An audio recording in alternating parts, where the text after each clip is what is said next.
ভিডিওটি আপনারা যে যেখান থেকে দেখছেন সবাইকে শুভেচ্ছা এবং অভিনন্দন। স্ক্রিনে আমরা একটি প্রশ্ন দেখতে পাচ্ছি, 100 টাকায় 10টি ডিম কিনে 100 টাকায় 8টি ডিম বিক্রয় করলে শতকরা লাভ কত হবে। এখানে কিন্তু আমাদের প্রশ্নটি বলেছে শতকরা লাভ কত হবে। 37তম বিসিএসে প্রশ্নটি এসেছে, খুবই চমৎকার একটি প্রশ্ন। আমরা যখন লাভ ক্ষতির অঙ্ক করি তখন কিন্তু আমরা ক্রয় মূল্যের উপরে লাভ বা ক্ষতি ধরে থাকি, কিন্তু এখানে যে বিষয়টি, যেখানে 100 টাকায় কিনেছে 10টি, আবার 100 টাকায় বিক্রি করেছে 8টি, তাহলে কিন্তু এখানে দেখা গেছে যে টাকার পরিমাণ কিন্তু দুই জায়গায় সমান। টাকার পরিমাণ যদি দুই জায়গায় সমান হয় তখন কিন্তু আমরা ক্রয় মূল্যের উপরে লাভ বা ক্ষতি ধরব না। এখানে আমরা একটি শর্টকাট অ্যাপ্লাই করব। আমরা এখানে লক্ষ্য করব টি কয়টি, 10টি কিনেছে 8টি বিক্রয় করেছে। তাহলে যদি 10টি সে কিনে থাকে, 8টি সেখান থেকে যদি বিক্রি করে থাকে, তাহলে তার কিন্তু 2টি লাভ হয়েছে। এখানে আমাদের যে শর্টকাট ট্রিক্সটি অ্যাপ্লাই করব, আমরা 10টি কিনেছে 8টি বিক্রয় করেছে, তাহলে 2টি লাভ। আমরা যেহেতু আমাদের শতকরায় প্রকাশ করতে বলেছে, শতকরা কত লাভ, শতকরা লাভ হবে আমাদের এখানে 10 বিয়োগ 2, 10 বিয়োগ 8, তাহলে হবে 2। লাভ উপরে যাবে এবং আমরা এখানে নিচে দেব কতগুলো পণ্য বিক্রয় করেছে। এখানে 8টি পণ্য বিক্রয় করেছে, তাহলে নিচে দেবো আমরা 8। আর যেহেতু আমাদের শতকরায় প্রকাশ করতে বলেছে, এই জন্য আমরা 100 দ্বারা গুণ করব। এরপরে যদি আমরা কাটাকাটি করি, তাহলে আমরা 2 থেকে 8কে কাটলে হবে 4, 4 থেকে যদি আমরা 100-এ কাটি তাহলে পাবো কিন্তু আমরা 25। তাহলে এখানে আমাদের সঠিক অ্যান্সার হবে গ নম্বর 25%।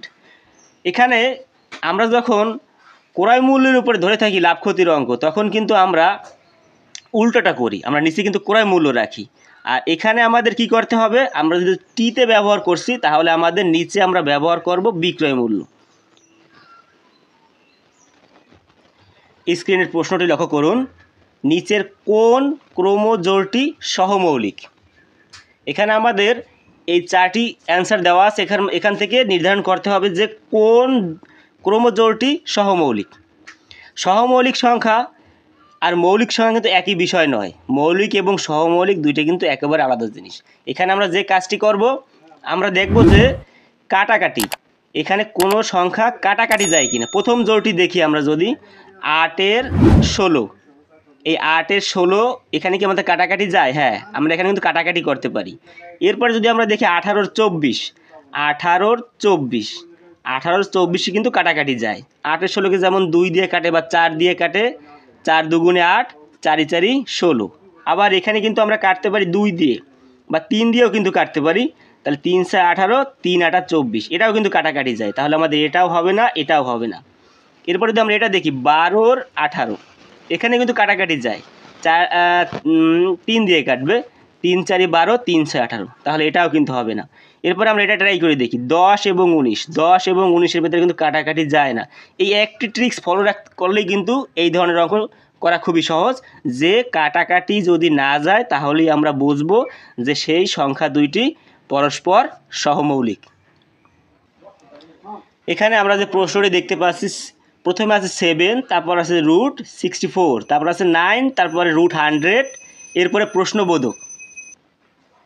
আমরা যদি সংখ্যার প্যাটার্নের দিকে সঠিকভাবে খেয়াল করি, প্রথম আছে 7, এরপরে যদি আমরা 64 এর রুট করি তাহলে আমরা পাবো 8, আর 100-এর রুট যদি আমরা করি তাহলে পাবো কিন্তু আমরা 10। তাহলে 7 8 9 10, পরবর্তী প্রশ্নবোধক জায়গায় যে সংখ্যাটি হবে সে সংখ্যাটি হবে আমাদের 11। আমাদের সঠিক অ্যান্সার হবে এই ঘ নম্বর। ভালো করে লক্ষ্য করুন, প্রথমে ছিল কিন্তু 7, তারপরে ছিল √64, এরপরে ছিল 9, তারপরে ছিল কিন্তু √100। আমরা 64 রুট করেছি পেয়েছি 8, 100-এ রুট করেছি পেয়েছি 10। তাহলে 7 8 9 10, এরপরে প্রশ্নবোধক স্থানে কোন সংখ্যাটি হবে? এখানে কিন্তু প্রশ্নবোধক স্থানে সংখ্যাটি হবে 11। 24 সংখ্যাটি কোন সংখ্যার 32% এর সমান? মানে কোন সংখ্যাটির 32% এর সমান? চমৎকার একটি প্রশ্ন। কোন সংখ্যা, সংখ্যাটি কিন্তু বলেনি। ধরি আমরা সংখ্যাটি x, ধরি আমরা সংখ্যাটি x, তাহলে বলেছি কি 24 সংখ্যাটি কোন সংখ্যার 32% সমান? তাহলে আমরা কিন্তু লিখতে পারি কোন সংখ্যাটির 32% সমান, তাহলে এক্স এর 32%, এক্স সংখ্যাটির 32% সমান, যেহেতু আমরা সংখ্যাটি ধরেছি এক্স এর 32% এর সমান কত? 24। এক্স এর 32% সমান 24। এরপরে যদি আমরা এক্স এর মানে আমরা তো জানি গুণ, পার্সেন্ট যদি আমরা উঠিয়ে দিই তাহলে আমাদের নিচে হবে 100, এরপরে আমাদের 24। আমরা যদি এখানে কাটাকাটি করি, 32কে যদি আমরা 4 দিয়ে কাটি তাহলে হবে 8, আর 100কে যদি আমরা 4 দিয়ে কাটি তাহলে হবে 25। উপরে থাকে আমাদের 8x আর নিচে থাকে 25 সমান 24। চাইলে আপনি এটা ক ধরেও করতে পারবেন। এরপর আমাদের এই দুটো গুণ করব, 25 এবং 24 যদি আমরা গুণ করি 8x তাহলে আমরা পাবো 4 25 100, 100 আবার কয়বার গুণ হবে? 6 বার, তাহলে 600 হবে। এরপরে আমরা যদি এক্সকে এখানে রাখি, 600কে যদি আমরা এই 8 দ্বারা ভাগ করি তাহলে আমরা পাবো কত? ওই পাশে গেলে তো ভাগ হবে, 6 আটা 48, 7 আটা 56, থাকবে 4 শূন্য, তাহলে 5 আটা 40। তাহলে এক্সের মান পাবো এখানে আমরা 75। আমাদের সঠিক অ্যান্সার হবে এই গ নম্বর। সরল হার সুদে, এখানে কিন্তু সরল কথাটা বলছে, সরল হার সুদে 200 টাকার 5 বছরের সুদ এবং 500 টাকার 6 বছরের সুদ 320 টাকা হলে সুদের হার কত? আমাদের সুদের হার বলতে আমরা কিন্তু সবাই জানি যে এখানে সুদের হার হচ্ছে আর দ্বারা আমরা প্রকাশ করি। এখন আমাদের যে বিষয়টা, এখানে সুদের হার বের করতে গেলে আমাদের যে কাজটি করতে হবে, 200 টাকায় 5 বছরের সুদ এবং 500 টাকায় 6 বছরের যে সুদ হয়েছে 320 টাকা, এখানে কিন্তু আমরা একটা সমীকরণ গঠন করব। তার জন্য আমাদের কিন্তু এই 200 টাকায় যে 5 বছরের সুদ হয়েছে এবং 500 টাকায় যে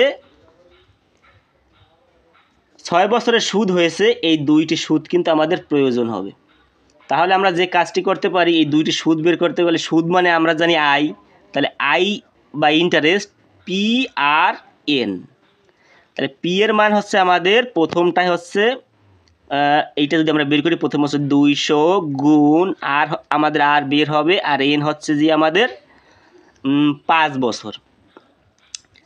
আমরা জানি সুদের হার আর মানে পার্সেন্টে থাকে, তাহলে আমরা উপরে কিন্তু 100, নিচে কিন্তু 100 নিতে পারি এবং 5। আমরা যদি কাটাকাটি করি তাহলে আমরা পাবো 5 দুগুণে 10, তাহলে 10 আর।